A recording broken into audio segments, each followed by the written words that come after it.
Now I'm going to tell you the actual real things that actually get people more sleep. The no BS actual bottom line.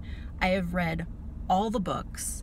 I've gone to all the conferences, and I'm the one who gets to listen to all the mothers. I get to listen to the ones who complain about sleep, and I get to listen to the ones who say I'm getting lots of sleep. I get to listen to the ones who say I'm breastfeeding, and I also get to listen to the ones who say my milk is drying up and I'm trying to return to work and keep breastfeeding. So I'm just going to be really direct with you about what works and what doesn't. When it comes to getting the most sleep with a breastfed baby, the thing that works the most is 2 strategies. It's really simple. Number 1, feed the baby as much and as often during the day as you can. That's it. So here's all these women, especially, I don't know, like everybody's busy. First-time moms are busy. People who have 2 or 3 kids are really busy. So what happens is, like, they're going to Target, they're going to the doctor's office, they're going shopping, and the baby's in the car seat all day. And what happens when the baby's in the car seat? Well, they sleep. They sleep all day. And then the mom gives them a pacifier, gives them a pacifier, gives them a pacifier. So instead of that baby getting like 8 feedings during daylight hours, those babies only get 4 or 5 feedings during daylight hours. And it's the baby's job to get enough calories to grow. That's their job. And they will fight for it. So guess what they have to do at night? They will play catch up all night to get those calories that they're missing that they need to grow.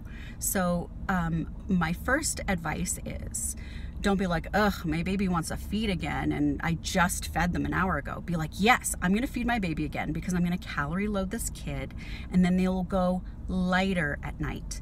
Babies should not sleep through the night. If they sleep through the night, it's weird, it's unhealthy. I'm concerned about their brain development if it's deprived of sugar for like 8 hours. That's weird.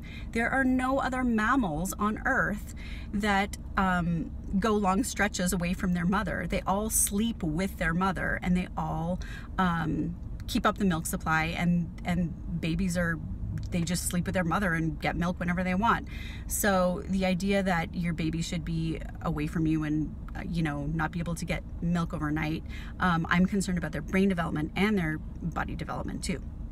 So that's strategy number 1, is just during the day, just nurse as much as you can and expect your baby until they're like more than 2 to wake up overnight and ask for food. When they're over like 1.5 years old, I'm kind of in the camp of, hey, like offer water, because it's probably thirst driving them. Don't give them a big 6 or 8 ounce bottle of milk overnight when they're 1.5 years, because they'll eat less during the day. Just like kind of when they're older, give them a bottle of water, but it's the thirst that's driving to wake them up when they're older. It's thirst and hunger when they're younger. Okay, second strategy, just let your baby be in the room with you. That's it. Let your baby sleep in your room with you and nurse lying down, and you will sleep and the baby will sleep. And if you're concerned about safety, refer to my other video on sidelying breastfeeding where I go through the ins and outs. Look up James McKenna and safe co-sleep guidelines online. But the truth is that when you sleep in the same room as your baby, they don't mess with your sleep cycle. We all have sleep cycles. We have light sleep, we have deep sleep, we have REM sleep, everyone knows this. When your baby is down the hall in another room from you, they wake up at weird times that screw with you and make you feel crazy the next day.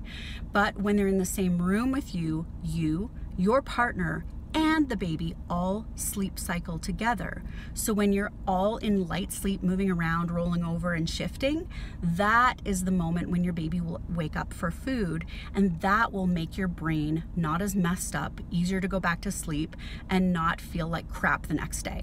So that's why having a baby who sleeps in the same room with you doesn't have to be the same sleep surface, but if they sleep in the same room with you, they start to cycle with you, and when you're in deep sleep, they will not wake up. So that is the benefit of having them sleep in the same room with you, as well as like SIDS and other reasons that's protective. Okay, And then lastly, if you can learn to lay down on your side and nurse, even if after you're done nursing, you pop them back into a bassinet near the bed, you will sleep. You will not feel crazy. And the truth is, we have this like cultural belief in America that if your sleep is interrupted, then you will not have good memory, focus, and concentration and functioning the next day. But that is total BS. No science supports that. Mammals all over the world, including humans, mothers everywhere, wake up at regular intervals throughout the night, feed a baby, and go right back to sleep because breastfeeding gives you this really cool sedative that puts you right back to sleep after you're done nursing. So I'm just gonna tell you the truth. Your baby is not gonna sleep through the night until they're after 2 years old. And anybody who says that they can is the same people who say that, you know, you can make your baby potty train when they're 6 months old. Like, that is not real, it's not developmental, and it's not true. And the idea that if you like let the baby be near you at night and snuggle them or nurse them to go to sleep, that it's gonna form bad habits, is just like saying if you push them in a stroller, they'll form bad habits and they won't walk later. Like, that's totally stupid. Or if you put a diaper on them, then they won't potty. Okay, that's enough for my rant right now. I'm Faith, milkmechanics.com. Have a great day.